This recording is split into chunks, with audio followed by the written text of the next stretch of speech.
Well, good evening. Woo, that's pretty loud, isn't it? So, well, I'm pumped. I don't know about y'all, but I guess you can tell I'm from Texas already. I was afraid I was going to give that out.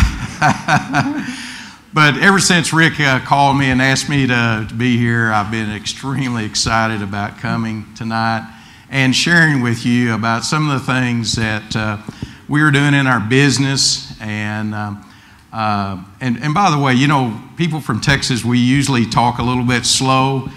And I know we haven't passed out any Texas dictionaries around here, because you may hear a word or two out that may not sound right, but that's just the way we say things here in Texas. But let's see here if I can make sure.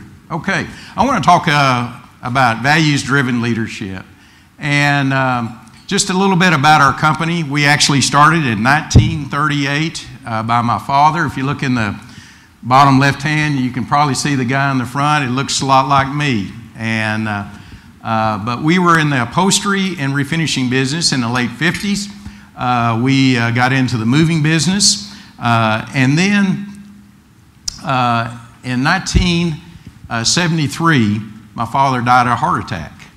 And it's amazing, even though I was going to church, but I wasn't a Christian yet, how the Lord was working in my life, because way back in high school, I just knew that I needed to finish college as fast as possible.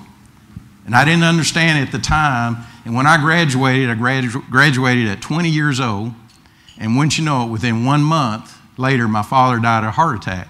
And there I was to take over the business.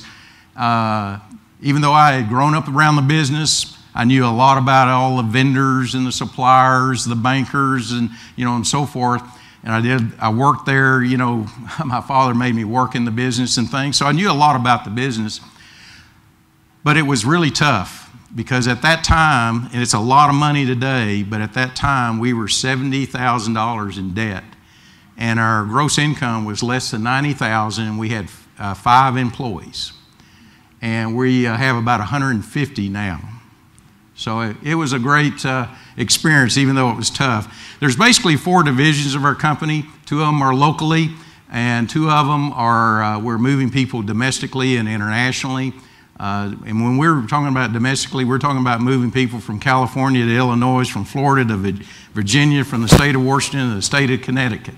And we use a lot of other moving companies all over the United States. Well, who are you?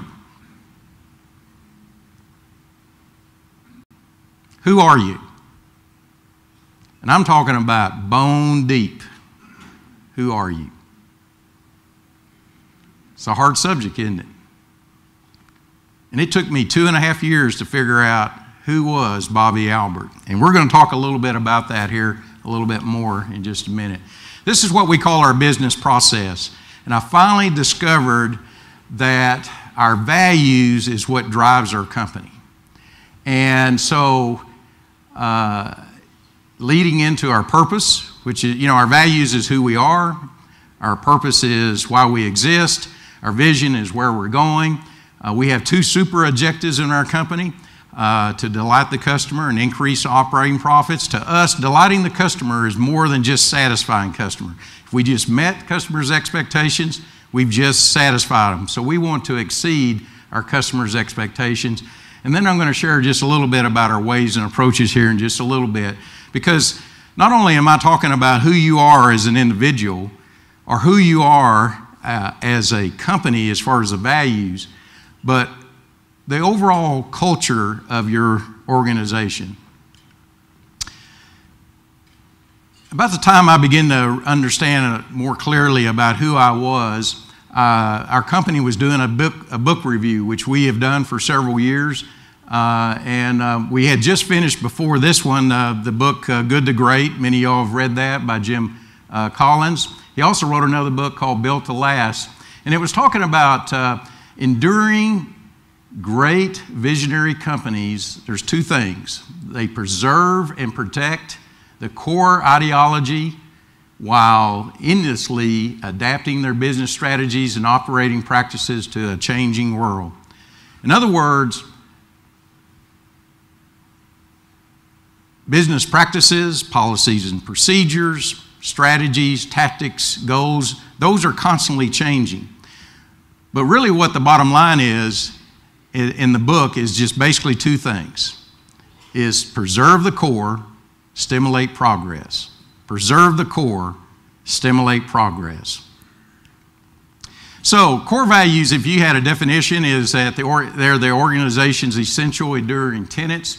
It's a small set of general guiding principles, but they're not to be confused with operating practices, and they're not to be compromised for financial short-term gain. So let's talk a little bit more about the process of that, what they are not. They're not the values are not to maximize our wealth. In other words, it's not something like you read in some kind of management book. They're not beliefs that will please the financial community. In other words, it's not a marketing campaign. They're not to look good and printed on paperwork. In other words, what's the popular thing out in the marketplace? And the last thing is, it's not what outsiders say they should be. In other words, it shouldn't be what another company says. That was one way I was looking at it at one time. I looked at one company and I said, man, those sound pretty good. I think we'll use those. But they weren't us. Or they're not what customers say. So the process, and let me emphasize the word process, because this is a process, not an event. You know, we tend to overestimate the event and underestimate the process. This is not something like I originally thought, is that, you know, boy, I could just stay home one morning, knock this thing out, and boom, I've got it. And it didn't happen. And that's the reason why it took me 2.5 years to pray about it, to think about it. And so it was a real process. But it's dealing here about what's real. It's not for public agreement. I had to look introspectively. I had to look at things that influenced me when I was a little boy. And it really was hard for me to figure all that out. It's really what do I stand for? What am I all about? And again, it's talking about what's inside of you. It's bone deep. Those things that are as natural as breathing. And one of the things I begin to understand as well is that as it really boiled down to the leader of the organization. It could be the leader of a department if you're a department head or something like that. But let me say this, what I have learned is every company has values. They may not be official, printed anywhere, but every company has values. What I also learned too is that, you know, and I'm not saying this from an egotistical way, but it really boiled down to who Bobby Albert was as the leader of the organization. And I would tell our people, I said, look, I love for y'all to be here for the rest of your life to work here, but to be honest with you, I'm stuck. I'm always going to be here. You're going to come and go over time. So this is one thing I discovered in the year 2005 when I was in this discovery process, is that I want to be a values-driven company that achieve results, not a results-driven company that has values. Let me say that again, because there's a big, big difference between those. Is I want to be a values-driven company that achieve results, not a results-driven company that has value. This is what our values end up being. And I'm sharing this with you, not that you would write them down and that they would be yours or anything like this. But how I went through this process, and this is your shortcut for you. I finally came to this point one Sunday afternoon after church, is I started thinking, okay, I just sat down with a yellow tablet and I wrote down some words of things that I get fired up about, things I have a passion for, things that gets me excited, things that gives me energy. And so I wrote some words down. And then I started thinking, okay, what about things that I get upset when they're not done? Or I get mad when this is not done or that's not done. Or I get foaming at the mouth because they're not done. And I wrote down some words. And I started looking at it, and the words were all pretty similar. So I started circling some of the words that were pretty close about the same. And I ended up with 6 words. And when I put them, the key words here, like pursue personal growth, the key word is growth. And the graphics company that was working with us, they asked me what the key words were. And it ended up spelling the word givers. So it's very easy for our people to remember what are our values. They may not remember the full phrase or anything like that. But if you'll notice up there, because this is an organization here about integrity, resource center, is to me, living with integrity is doing the right thing regardless of the consequence. Because what's the tendency? Is we want to look at the consequences first, not looking at what's the right thing to do, and then we work backwards if we don't like the consequences, and then we start changing our decisions. And so it starts with making the right decision. One of the other ones there about achieve significance, I don't know about you, but it's just one of the things it's just one of the things. These are me. If you want to know who Bobby Albert is, this is he. I mean, it's laid out right there. But to achieve significance is I want to make a difference. And I want to make a difference with people that want to make a difference, doing something that makes a difference. And to me, that's achieving significance. And if you'll notice there, Colossians 23, 23, and 24 undergirds everything about our values, and that is that whatever you do, and to me, whatever you do is, if you're at the convenience store, if you're out there on the soccer field, with your kids, if you're at Walmart, or if you're at this dinner here tonight, if you're in the workplace with your employees or with your fellow workers, whatever you do, work at it with all of your heart as working for the Lord, not men, since you know that you will receive an inheritance from the Lord as your reward. It is the Lord Christ that you are serving.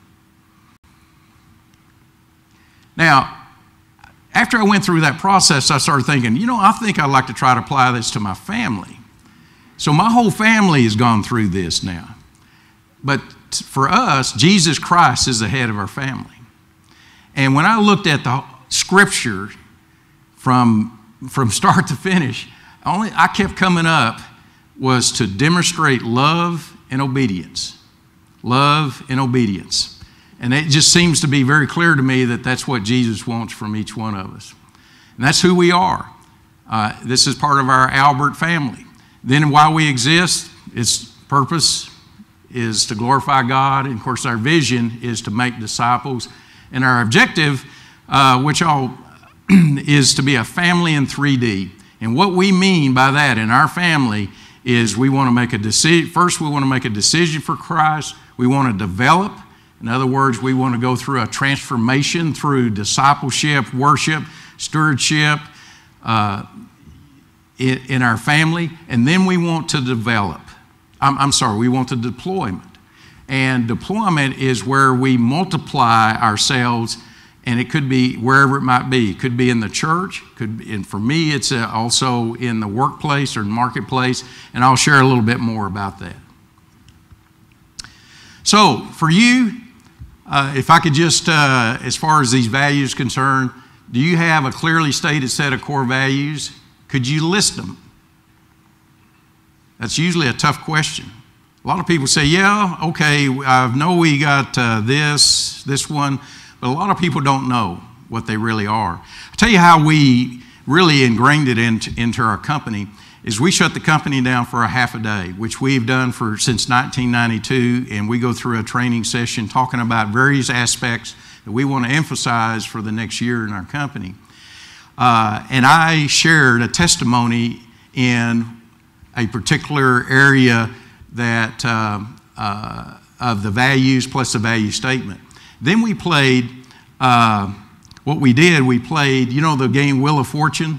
We played a game of Wheel of Values.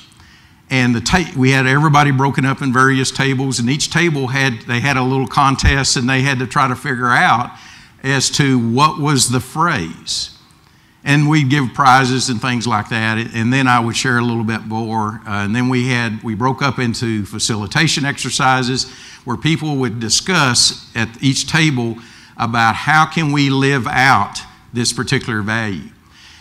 So when we got through, people clearly understood what our values were and how are we going in a practical way to live it out in the organization. Of course, the other is what are you currently doing to ensure the alignment of daily behaviors of the stated values? Those are some things, those are some of the challenges we all have. We may know what the values are, but what are you doing in your organization to connect it on a regular basis? And the last thing is, if you don't have values for your department, or maybe as you as the CEO or the president of your company or the leaders organization, is to be in prayer for consideration. And in the next few days is sit down and go through maybe the exercise like I did that took me 2.5 years that perhaps maybe you can do just in a few hours